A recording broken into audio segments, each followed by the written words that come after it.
بنی اسرائیل میں کچھ بہت اہم احکام بھی اللہ نے دیے ہیں، وہ بھی میں جلدی جلدی پڑھ کے سنا دیتا ہوں۔ سورہ بنی اسرائیل میں اللہ نے حکم دیا، یہاں سے بہت سارے احکام شروع، ایک رکوع میں نا بہت سارے احکام ہیں۔ وَقَضَىٰ رَبُّكَ أَلَّا تَعْبُدُوا إِلَّا إِيَّاهُ، تیرے رب نے چند فیصلے کیے ہیں۔ نمبر ایک، دیکھو یہ اسلام کے احکام ہیں، ابھی سے عزم کر لو ہم تمام ان احکام کو فالو کریں گے۔ اس میں کوئی رفع الدین کا جھگڑا نہیں ہے، کوئی ٹانگیں چوڑی کرنے پتلی کرنے کا جھگڑا نہیں ہے۔ یہ کس کے حکام ہیں؟ یہ قرآن کے حکام ہیں۔ نہ اس میں کوئی اہل حدیث دیوبندی بریلوی پھڈا ہے، نہ کوئی اور پھڈا ہے، کوئی فرقہ نہیں، اس کو تو کوئی بھی انکار نہیں کر سکتا نا۔ تو جنت میں جانے کے لیے یہ کرنا میرے لیے بھی ضروری اور آپ کے لیے بھی ضروری۔ وہ کیا احکام ہے؟ ابھی سے نیت کرو ہم سب نے ان تمام احکام کو فالو کرنا ہے۔ پہلا حکم، اللہ تعبدوا الا ایاہ، عبادت کس کی ہوگی؟ صرف اللہ کی۔ عبادت میں وَمَن يَدْعُو مَعَ اللَّهِ، اللہ کے سوا کسی کو پکارنا عبادت ہے۔ قرآن میں دوسری جگہ پر آتا ہے، صرف یا اللہ مدد، یا علی مدد، یا غوث آدم مدد، یا رسول اللہ مدد، یہ نعرے لگانا بولو نا چھوڑ دو۔ صرف کیا چلے گا؟ یا اللہ مدد، اس کے علاوہ کوئی نعرہ نہیں لگانا۔ مدد کس سے مانگی جائے گی؟ اللہ سے۔ بار بار واقعہ سناتا ہوں نا، ایک بندے نے کہا میرا آدھا دھڑ فالج ہو گیا ہے، ہر جگہ چلا گیا ٹھیک نہیں ہو رہا، سنا ہے کہ مزار پہ جانے سے ٹھیک ہو جائے گا، مزار میں جو بابا ہیں ان کے پاس جاؤں گا وہ ٹھیک کر دیں گے، ان کی کرامت ہے۔ میں نے کہا وہ ان کے دونوں دھڑ کام نہیں کر رہے، تبھی تو ان کو قبر میں دفنایا ہے۔ ابے بھائی مردے کی ذرا سی انگلی بھی کام کر رہی ہو نا، آدمی ڈر کے بھاگ جائے۔ بندے کے دونوں دھڑ بالکل کام کرنا چھوڑتے ہیں تبھی اس کو پھٹے پہ لٹا کے غسل دیا جاتا ہے۔ یہ ہو نہیں سکتا کہ مردے کو آپ غسل دے رہے ہیں، ذرا سی انگلی ہلی یا تو آپ لیٹے ہوئے ہوگے اس کی جگہ خوف سے، ہارٹ اٹیک سے، یا پھر تحقیق کرو گے یہ ہلا کیسے۔ مردہ اسے کہتے ہیں جس کے دونوں دھڑ بالکل بھی کام نہ کر رہے ہو، چاہے وہ بزرگ ہو یا کوئی بھی ہو۔ میں نے کہا جس قبر پہ جس مزار پہ آپ جا رہے ہو اس کے دونوں دھڑ کام نہیں کر رہے تو وہ آپ کا آدھا دھڑ کیسے ٹھیک کرے گا؟ وہ تو کہے گا بھائی میں اپنا آدھا نہیں کر لیتا پہلے ٹھیک، پورا نہیں ہوتا تو جو آدھا تو ہو جاتا نا، کچھ تو کام آ جاتا۔ تو میرے بھائی جو بیچارہ مر گئے، جو کچھ بھی نہیں کر سکتے، وہ تمہاری بگڑی کہاں سے بنائیں گے؟ تو اللہ تعبدوا الا ایاہ، پکارنا صرف کس کو ہے؟ اللہ کو۔ اللہ کے سوا کسی کو نہیں پکارنا، نہ قبر والوں سے مانگنا ہے۔ وبالوالدین احسانا، اچھا عبادت کرو صرف اسی کی، تو اس کا مطلب اس کی بھی کرو، تو اس کی جو عبادت فرض ہے وہ کیا ہے؟ نماز ہے، زکوٰۃ ہے، روزہ ہے، حج ہے، یہ بھی ہمیں کیا کرنا ہے؟ کرنا ہے ہمیں۔ آگے اللہ فرماتے ہیں وبالوالدین احسانا، اللہ کے بعد سب سے بڑا حق کس کا ہے؟ ماں باپ کا۔ ماں باپ کے ساتھ اچھا سلوک کرو۔ کتنا اچھا؟ اما یبلغن عندک الکبر احدہما، دونوں بوڑھے ہو جائیں یا دونوں میں سے ایک بوڑھا ہو جائے، فلا تقل لہما اف، اب بڑھاپے میں ان کی طبیعت میں چڑچڑا پن پیدا ہوگا، بات بات پہ ان کو آئے گا غصہ، اور آپ نے ان کو جوانی میں پورا نچوڑ لیا، اسکول کی فیسیں بھی لے لیں، اماں نے ساری زندگی روٹیاں پکا پکا کے آپ کو کھلا دیں، صبح اسکول تیار کر کے بھیجتی رہی، شام کو آپ کا انتظار کرتی رہی، اس وقت آپ بچے تھے، کوئی آپ کے سر پہ ہاتھ رکھنے والا نہیں تھا، باپ نے بھی عزت دی اور ماں نے بھی بولو عزت۔ اب آپ جب جوانی کی دہلیز پہ قدم رکھو گے، ماں باپ بڑھاپے کی طرف جانا، ابا ریٹائر ہو گئے، ابا کی چھوٹی موٹی پینشن آ رہی ہے، اماں بھی کیا ہو گئیں؟ بوڑھی ہو گئیں۔ اب آپ کو ابا اماں کھلنے لگے، یہ کھانستے کیوں ہیں، یہ اماں ہر وقت چیختی چلاتی کیوں ہیں؟ انگریز نے اس کا بہترین حل سوچا، اٹھا کے عیدی سینٹر میں جمع کرا دو، کیونکہ وہ کہتا ہے ترقی، ایکچولی لائف کو کیا کرو؟ انجوائے کرو۔ گورا یہی کہتا ہے، تمیز سے ملو ہر ایک سے۔ گورے کے اخلاق بہت اچھے ہوتے ہیں، واقعی اچھے ہوتے ہیں۔ اب جب بھی پاکستان ہو کوئی نہ کوئی بڑا نظر آ رہا ہوتا ہے ہمیں، بہت اچھے اخلاق ہوتے ہیں، لیکن ابا اماں کے لیے بولو نہیں ہوتے۔ اللہ کہہ رہا ہے نا نا نا، کسٹمر کی تو کہیں اللہ بات ہی نہیں کر رہا پورے رکوع میں، کسٹمر سے اچھے اخلاق سے بات کرو۔ اللہ کا ہوتا ہے تو ان کا باپ بھی کرے گا، وہاں ان کا بزنس ہے۔ اصل تو جو ہیں وہ کون ہیں؟ ابا اماں کو۔ تو گورے نے بولا سائنسی ترقی، ہم نے ترقی کرنی ہے، لائف کو انجوائے کرنا ہے۔ ابا کھانس رہے ہیں، اٹھا کے کہاں لے جاؤ؟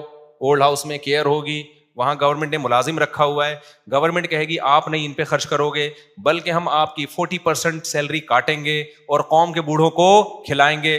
بڈھا کہتا ہے ماشاءاللہ گورنمنٹ ہماری کتنی اچھی، اور پاکستان میں گورنمنٹ بوڑھوں کو نہیں کھلاتی.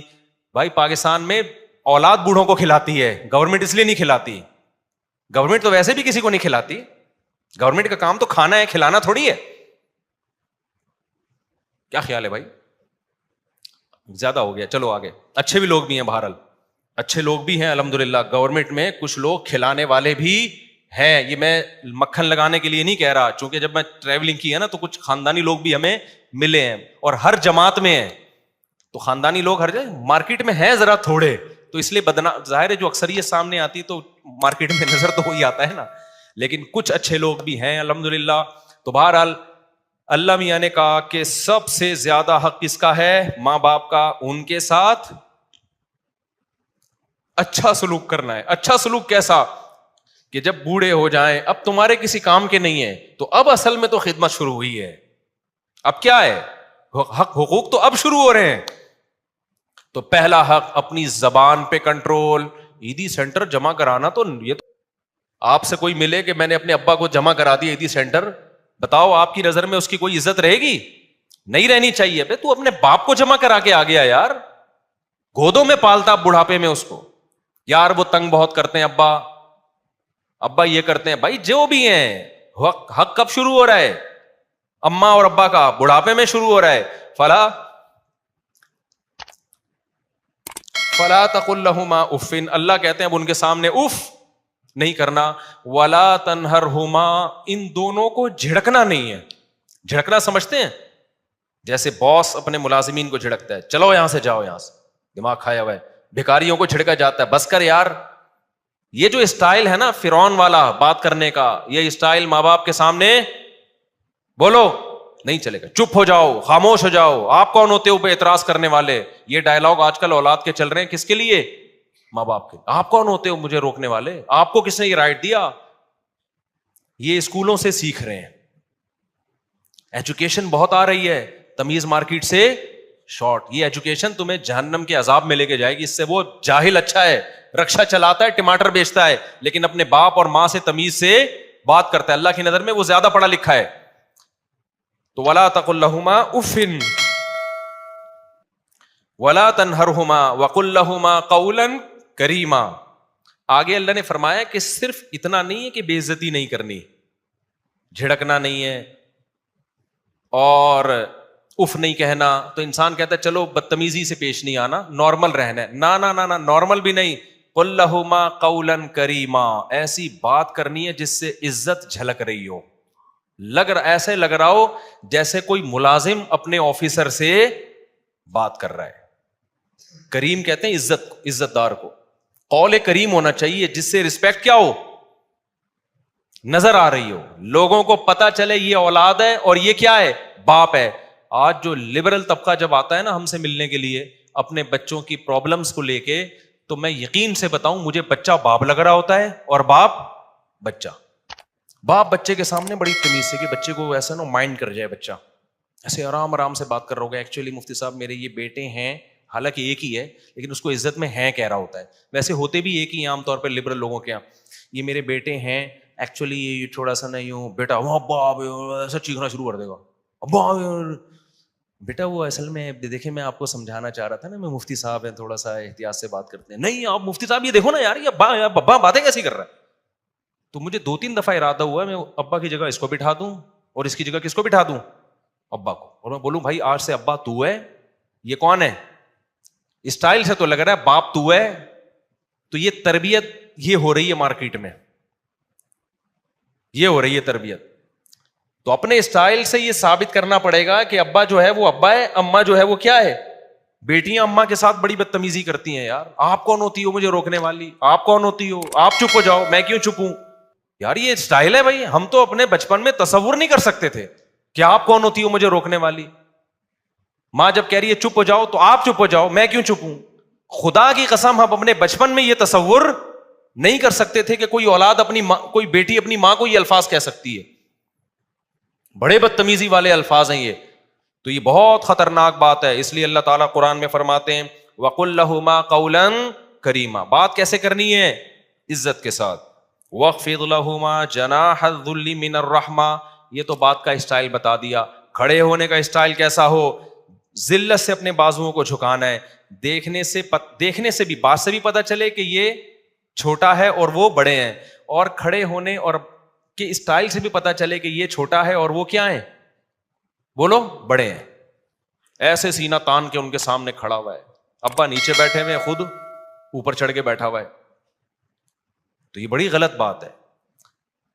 ایسے بھی ہم نے دیکھے سنا ہے کہ ابا بچوں کے جوتے پالش کر رہے ہوتے ہیں. یہ بڑی غلط بات ہے یار, بچے کو تو کرنے ہی نہیں دینا چاہیے یہ کام, کہ ابا کیوں کرے گا بھائی یہ. اچھا, اس میں ماں باپ بھی اپنے بچوں کو بگاڑ رہے ہوتے ہیں. اتنی بچوں کی کوئی رسپیکٹ دے رہے ہوتے ہیں نا بچپن میں. بچوں کو مارے دھاڑے نہیں, بدتمیزی سے بات نہ کریں, لیکن ان کو یہ احساس دلائیں کہ ابا میں ہوں, اماں یہ ہے, تم گھر کے مالک نہیں ہو. خود ہی اپنے ہاتھوں بگاڑ کے اتنا مسلط کر لیتے ہیں نا کہ پھر ساری زندگی ان کے غلام بنے رہتے ہیں. یہ بھی بہت غلط ہے. ان کو یہ تربیت بھی کس نے دینی ہے, والدین نے دینی ہے. اور ایک اہم بات یہ بھی ہے کہ دیکھو, ماں باپ کے لیے اولاد پہ ظلم بہرحال جائز نہیں ہے کہ اپنے اختیارات کا ناجائز فائدہ اٹھائیں. بعض دفعہ ماں باپ اولاد کو بلا وجہ ٹارچر کرتے ہیں, طنز کرتے ہیں, تانے دیتے ہیں, دوسروں کے سامنے اس کی برائی کرتے ہیں. تو میں ان ماں باپ کی حوصلہ افزائی نہیں کر رہا, وہ خود اپنے ہاتھوں اپنی اولاد کو بگاڑتے ہیں. جہاں اللہ نے اولاد پر اتنے سارے ماں باپ کے حقوق رکھے, وہاں ماں باپ کی ایک بڑی ذمہ داری یہ ہے کہ اپنی اولاد کو لوگوں کے سامنے رسوا مت کریں. ایسا نہ ہو دوسروں کو بتاتے پھر میرا بیٹا یہ کرتا ہے, میرا بیٹا یہ کرتا ہے. بیٹے کے دل میں پھر ایک نفرت پیدا ہوتی ہے کہ یار میرے ابا, مجھے باپ تو عزت کا ذریعہ بنتا ہے نا. تو کچھ ذمہ داریاں والدین کی بھی ہیں. بعض مائیں بلا وجہ بیٹیوں کو ٹارچر کرتی رہتی ہیں, طنز کرتی رہتی ہیں, تانے دیتی رہتی ہیں, اس سے وہ ذہنی مریضہ بن جاتی ہیں. تو ماں کو بھی چاہیے, دیکھو ایک کام سب لوگ گھر میں کر لینا, انشاءاللہ سکون ہو جائے گا. گھر میں چیخنے پر پابندی لگا دو, بس کوئی بھی نہیں چیخے گا, نہ ابا نہ اماں نہ بچے. ایسا سکون پیدا ہو جائے گا نا کہ ہٹو بچوں. اور اس کے لیے لقمان علیہ السلام والا واقعہ سنا دو. لقمان علیہ السلام نے اپنے بچے سے کیا کہا کہ بچے جب بھی بات کرنا آرام سے. کیوں؟ سب سے بری آواز کس کی ہوتی ہے؟ گدھے کی. گدھے کی بات بری نہیں ہوتی, اسٹائل کیا ہوتا ہے؟ برا ہوتا ہے. تو اگر آپ نے اتنا بھی کر لیا نا, گھر میں چیخنے پر پابندی, نہ باپ چیخے نہ ماں چیخے نہ اولاد چیخے, تو ایسا لگے گا جیسے آگ پہ نا ٹھنڈا پانی ڈال دیا. اور یہ شروع سے جب شادی ہو نا جس دن, اسی دن سے ماحول بنانا پڑتا ہے. دلہن جب آئی اس کو سمجھا دو, بیگم کوئی بھی بات ہوگی تمیز سے. میں بھی جب کوئی بات کروں گا تو کیسے کروں گا؟ تو آپ لوگ تو ابھی سے ہی موڈ نہیں ہو رہا آپ لوگوں کا, تو کیا کرو گے تمیز سے؟ منہ سے بول تو دو نا. جو بات ہوگی کیسے ہوگی؟ چیخنا چلانا نہیں ہوگا, بس آدھے سے زیادہ کام. کیونکہ بچے ماں باپ کو چیختا چلاتا دیکھتے ہیں تو چیخنا سیکھتے ہیں. ماؤں کو چیخنا چلانا دیکھتے ہیں, ہاں ماں بات بات پہ کوٹ رہی ہے, بچے کو پڑھ گیا, چیخ رہی ہے, کمبخت, الو کا پٹھا پیدا ہو گیا, اور یہ وہ ایسا چیخ رہا ہے, تو پھر بچے کے اخلاق بھی ایسے ہی ہو جاتے ہیں. اور اگر آرام سے سمجھائے گی تو بچہ بھی کیا ہوگا, بات آرام سے کرے گا. تو یہ بہت اہم پوائنٹ کی بات ہے. گھروں میں چیخنے کے ماحول کو کیا کرو, بول لو نا, تاکہ سبق یاد ہو جائے. ختم کرو بیٹا تمیز سے. تو دلہن جب آئی ہے اس سے تمیز سے بات کا آغاز کرو. اس سے بولو میری کل آپ سے شادی ہوئی تھی, اس سلسلے میں حاضر ہوا ہوں. اتنی بھی تمیز صحیح نہیں. وہ ایک آدمی بہت تمیز والا تھا نا, جب رخصتی دلہن کی ہوئی تو سمجھ میں نہیں آ رہا بات کیسے شروع کروں. تو وہ ہر بات میں تمیز, کچھ ضرورت سے زیادہ اس نے 2 گولیاں کھا لی تھیں وہ تمیز والی جو ہے نا. تو کہہ رہے میری کل آپ سے شادی ہوئی تھی, اس سلسلے میں حاضر ہوں. تو اتنی بھی تمیز نہیں, لیکن میں سمجھانے کے لیے بتا رہا ہوں. آپ ایک واقعہ سنا دیتا ہوں, اس سے تمیز سمجھ میں آ جائے گی. وہ ایک صاحب نے بتایا کہ ایک انگلینڈ میں نا یا امریکہ میں سوئمنگ پول میں ایک انگریز عورت اپنے بچے کو لے کر آئی اور ایک پاکستانی عورت اپنے بچے کو لے کر آئی سوئمنگ سکھانے کے لیے. دونوں کے بچے چھلانگ لگاتے ہوئے ڈر رہے ہیں. تو کہہ رہے انگریز عورت اپنے بچے کو سمجھا رہی ہے, بیٹا جو بھی انگلش میں اس کو سمجھا رہی تھی اس کا ترجمہ کہ دیکھو تم, مجھے پتا ہے تم کر سکتے ہو, تم سوئمنگ پر کر سکتے ہو, تم ویسے ہی ڈر رہے ہو, تم کرو, اس سے یہ ہوگا کہ تمہیں دیکھ کے دوسرے بچے بھی ہمت کریں گے. بچہ کہہ رہے نہیں نہیں, کہہ رہی نہیں مجھے پتا ہے تم کر لو گے. تم اس کو بڑی زبردست طریقے سے موٹیویٹ کر رہی ہے, اور ادھر ہماری موٹیویٹ کر رہی ہے کہ میری باری کب آئے گی. ہماری والی جو براؤن تھی وہ کیا کہتی ہے, ان صاحب نے, وہ مولوی صاحب تھے مجھے قصہ سنا رہے تھے, وہ کہہ رہی لگانا چھلانگ. بچہ کہہ رہا ہے نہیں, بے غیرت $50 یہ پتہ نہیں $100 ضائع کروا دیے میرے. اس وقت تو بڑا چیخ رہا تھا امی سوئمنگ کرا دو, الو کے پٹھے لگانا چھلانگ کمینہ. اور وہ پھر بس وہ وہاں مارنے پر تو پابندی ہے, ورنہ یہاں ہوتا تو طبیعت سے اس کا کباب بن جاتا بچے کا پٹ پٹ کے نا. لیکن زبان سے جتنے تانے دے سکتی تھی نا بے غیرت, وہاں تو شور مچایا ہوا تھا, پیسے ضائع کروا دیے. کہہ رہے میں دیکھ رہا ہوں یار یہ گوری ہے, یہ اپنے بچے سے کیسے بات کر رہی ہے, اور ہماری دیسی جو ہے. تو وہ جو اسٹائل تھا نا گوری کا, وہ قرآن و سنت کے مطابق تھا. ہماری والی قرآن و سنت کو مانتی ہے لیکن اس کو فالو نہیں کر رہی. تو اپنے نبی کو دیکھو, نبی نے اپنے بچوں کے ساتھ کیسا معاملہ کیا ہے. حضرت حسن حسین آپ کے کمر مبارک پہ بیٹھ جایا کرتے تھے. تو بچوں کو بگاڑنے میں ماں باپ کا بھی دخل ہوتا ہے. بہرحال ہم بچوں کو یہی کہیں گے تمہارے ماں باپ نے تمہیں سنوارا ہو یا بگاڑا ہو, لیکن تم پر بہرحال ان کا حق ہے. اب ایسا نہ ہو کہ آپ ابا سے بولو ابا چونکہ آپ نے مجھے بدتمیزی سکھائی ہے میں بات بدتمیزی سے ہی کروں گا. آپ کو تمیز ہی سے بات کرنی پڑے گی, کیونکہ ہم ماں باپ کی فرما برداری اور ان کے ساتھ حسن سلوک ماں باپ کی وجہ سے نہیں کرتے. کس کا حکم سمجھ کے کرتے ہیں؟ اللہ نے حکم دیا, اللہ پوچھے گا ہم سے. تو جب اللہ کا حکم ہے تو اب تو آپشن ہی نہیں ہے نا ہمارے پاس. اب میں جلدی سے آگے کے احکام بیان کر دیتا ہوں. آگے اللہ نے فرمایا وآتِ ذی القربى, آگے اللہ نے فرمایا اگر ماں باپ کے ساتھ کبھی بد کلامی ہو جائے تو پھر توبہ استغفار کا دروازہ کھلا ہوا ہے, کیونکہ اکٹھے رہتے ہیں ہمیشہ, کبھی اونچ نیچ ہو جاتی ہے تو مایوس نہ ہونا, توبہ کر کے اپنے احوال کی اصلاح کر لینا. آگے اللہ نے فرمایا وآتِ ذی القربى حقہ, قریبی رشتہ داروں کو ان کا حق دو.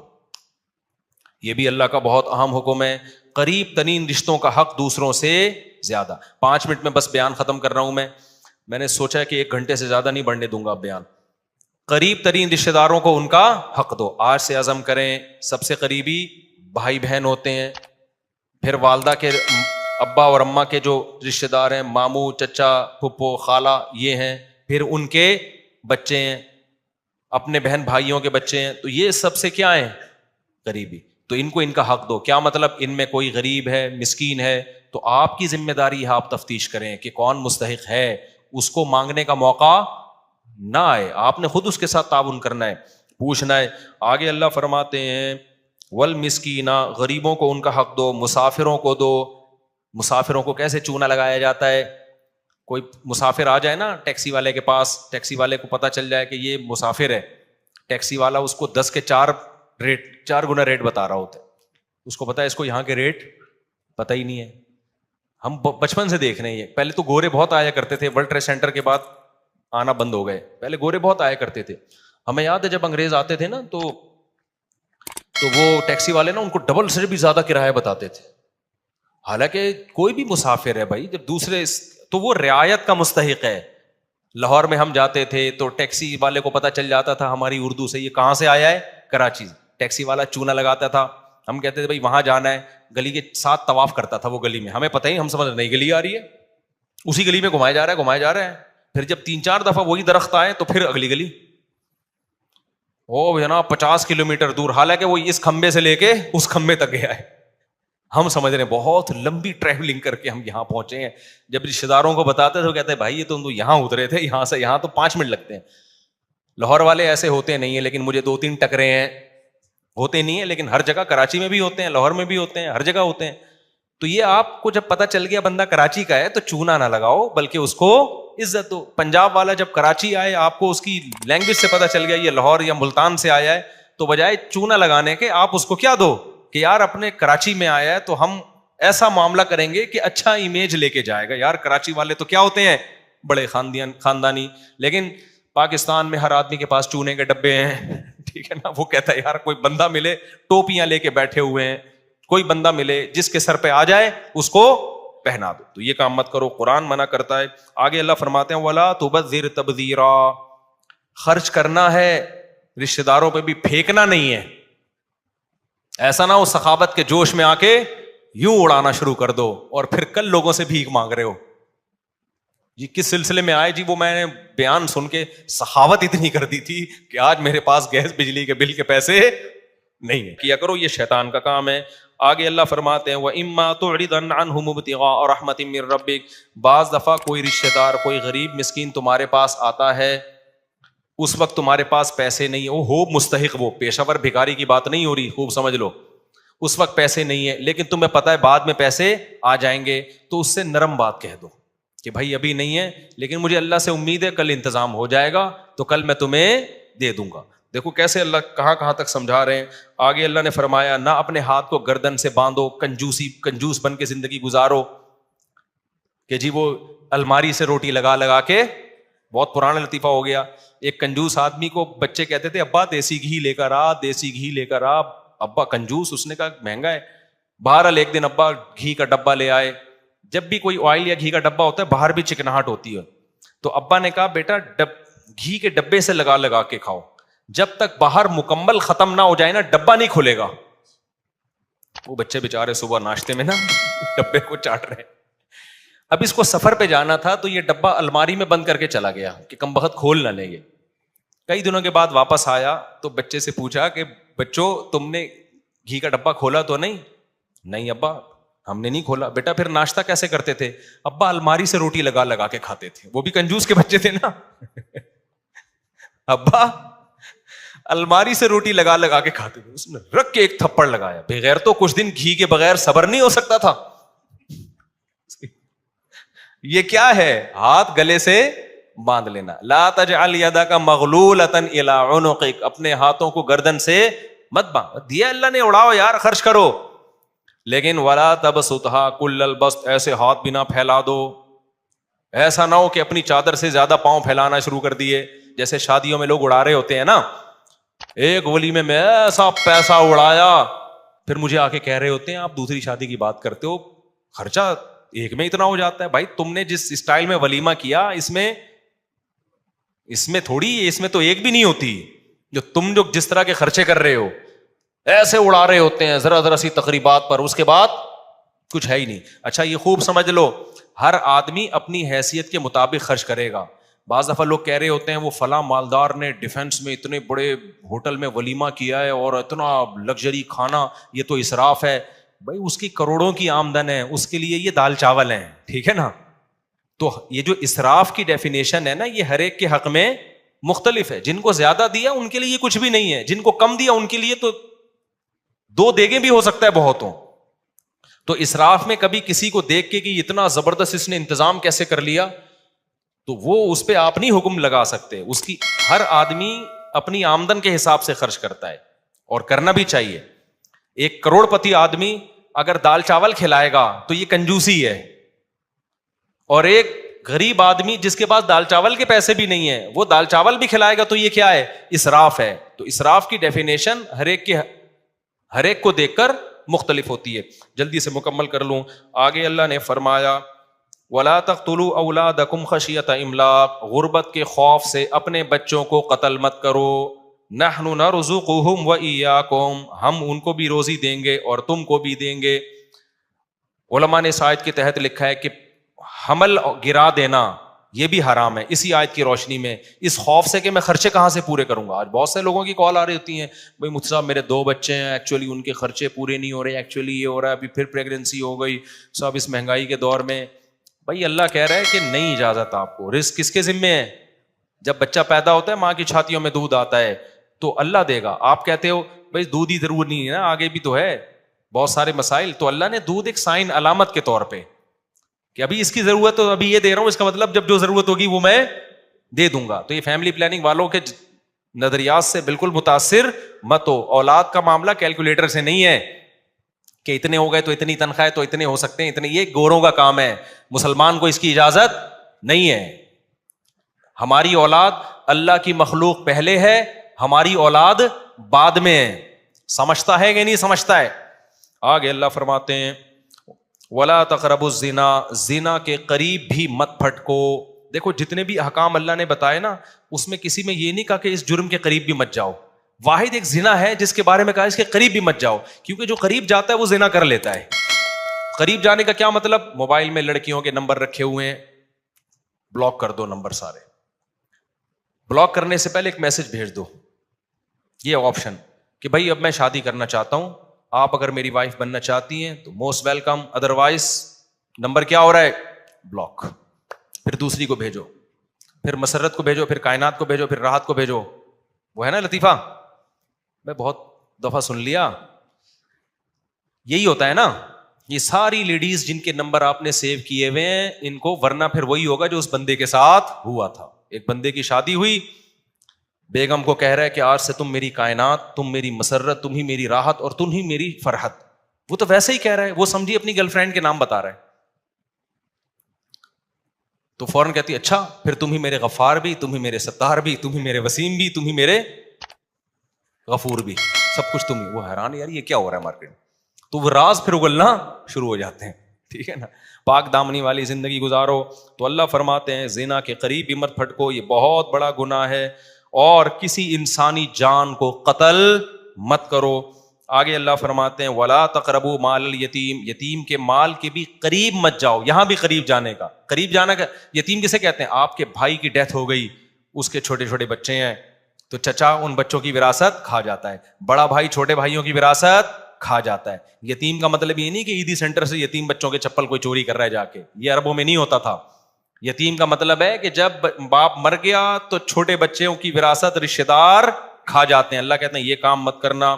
وَأَوْفُوا الْكَيْلَ إِذَا كِلْتُمْ، ناپ تول میں کمی مت کرو. اپنا حق لینے کی باری آتی ہے تو پورا حق لیتے ہو، دینے کی باری آتی ہے تو ڈنڈی مارتے ہو، ایسا مت کرو. اوفوا بالعہد، معاہدوں اور ایگریمنٹ کو پورا کیا کرو.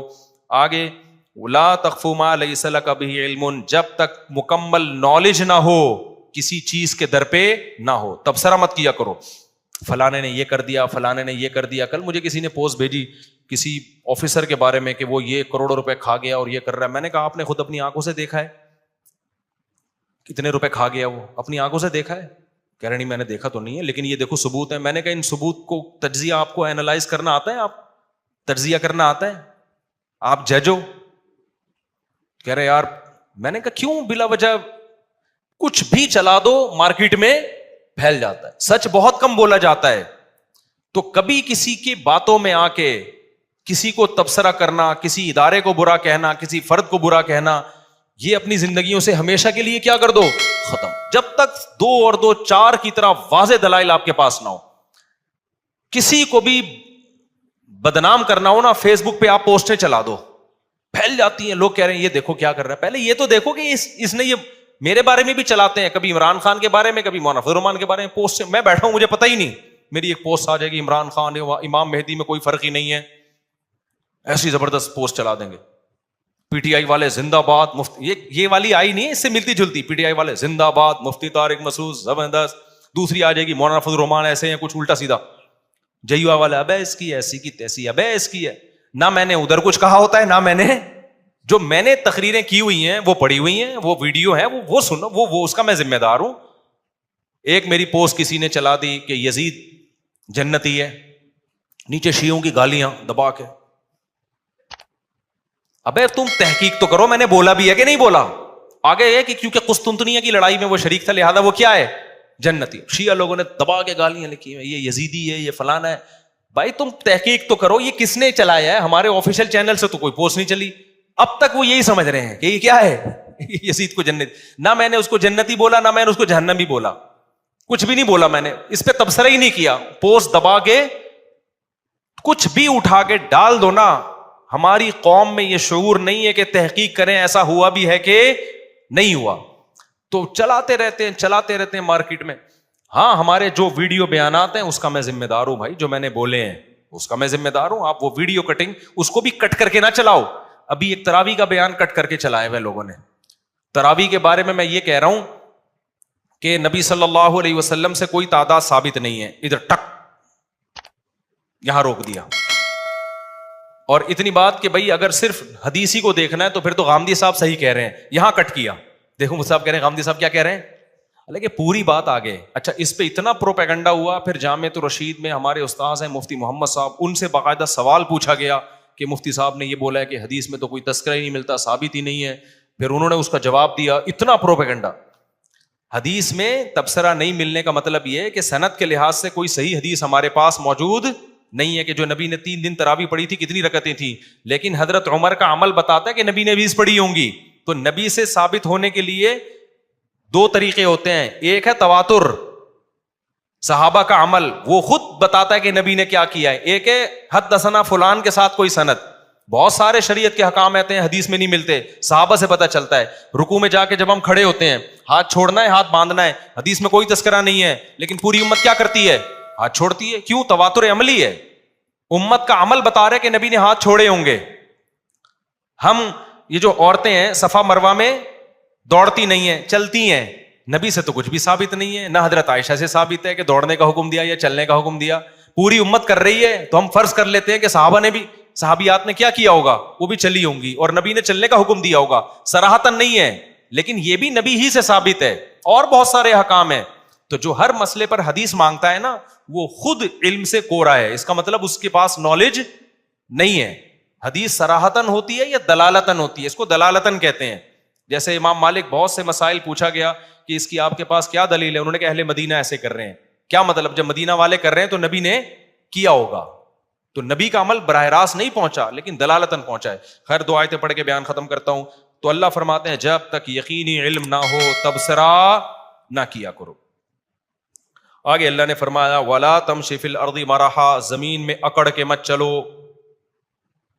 زمین کے دادا بننے کی کوشش بولو نہ کرو, اکڑ کے مت چلا کرو.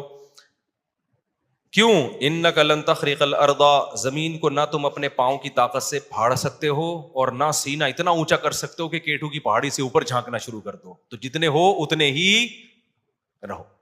تو یہ چند احکام تھے اللہ نے بیان کیے, اس کو کہتے ہیں اپنی اوقات میں رہو.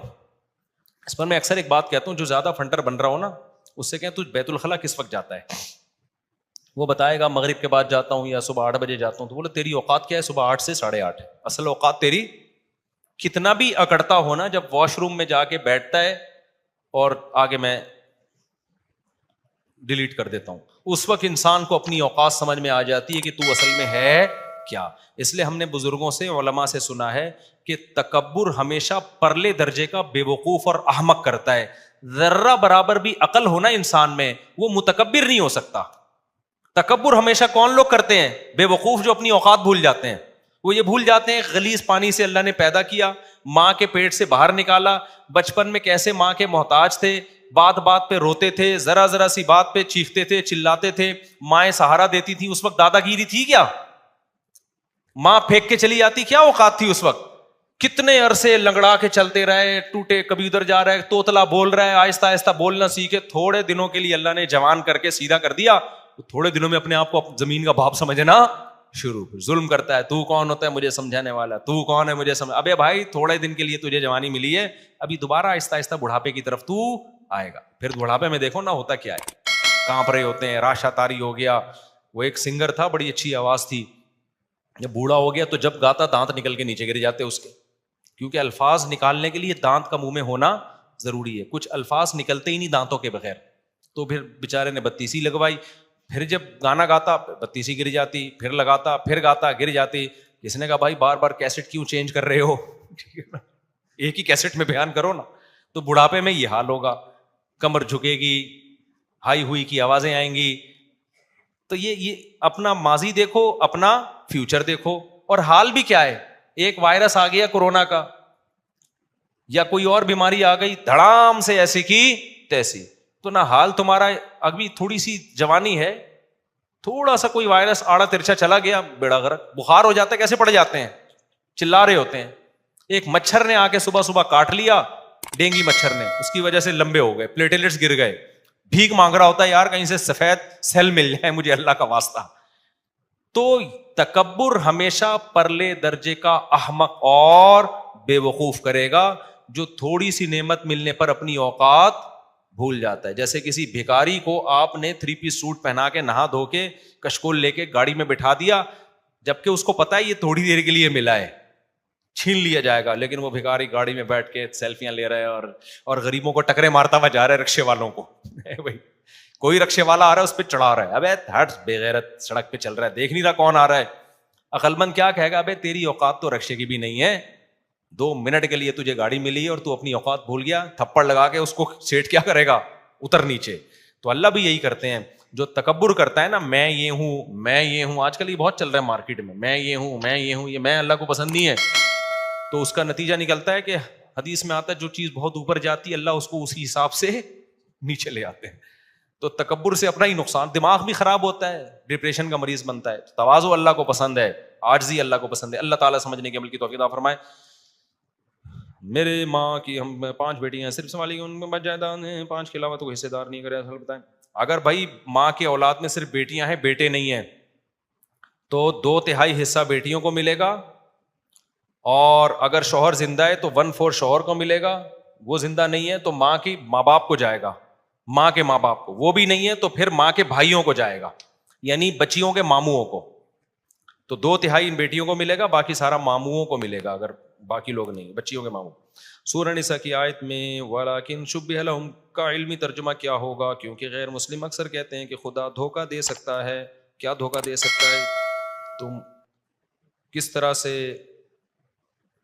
بھائی اللہ نے کہا کہ شُبِّهَ لَهُمْ، ان کے لیے معاملہ مشتبہ کر دیا گیا. تو یہ اللہ تعالیٰ کے لیے جائز ہے کہ کسی کی جان بچانے کے لیے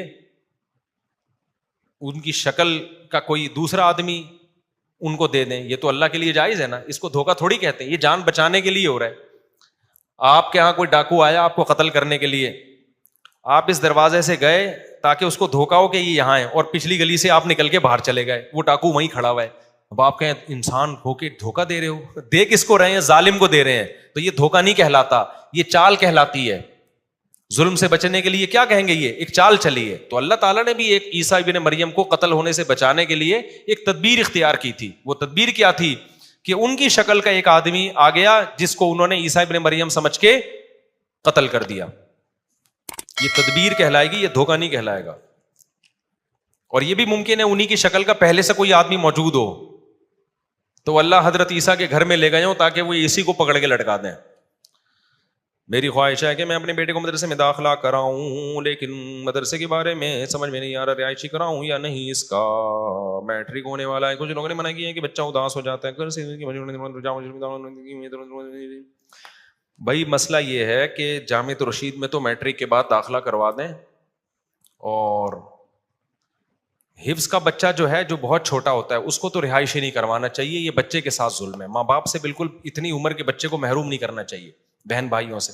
لیکن اگر بڑا ہو گیا ہے، سمجھدار ہو گیا ہے، جیسے ہم تو 18 سال کی عمر میں مدرسے میں آئے تھے، تو پھر ہم تو پورا ہفتہ مدرسے میں ہی گزارتے تھے. اس وقت ہمیں ماں کی اس ممتا کی ضرورت تو اب بھی ہے. ماں کی ممتا تو ایسی چیز ہے، انسان کے بچے بڑے ہو جاتے ہیں اما نہیں بھولتا انسان، لیکن جو چھوٹے بچے کو جس طرح سے چاہیے نا ماں باپ، وہ ظاہر ہے بڑے ہو کر انسان مستغنی ہو جاتا ہے. تو اس وقت بھی ہمیں بڑی ٹینشن ہوتی تھی گھر سے دور رہنے کی.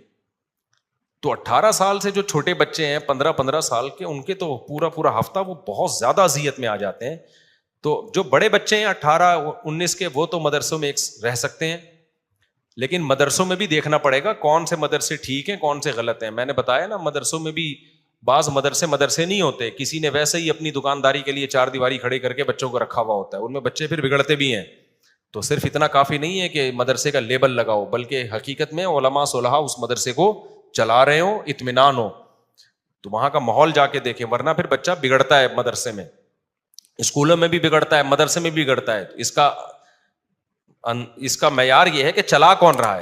اگر اچھے لوگ چلا رہے ہیں مدرسہ تو ٹھیک ہے، اور اگر برے لوگ چلا رہے ہیں تو وہ مدرسہ نہیں ہے بلکہ وہ پیسہ کمانے کا ایک ذریعہ ہے. ایسا ہوتا ہے، اس پہ میں کئی بار بیان کر چکا ہوں.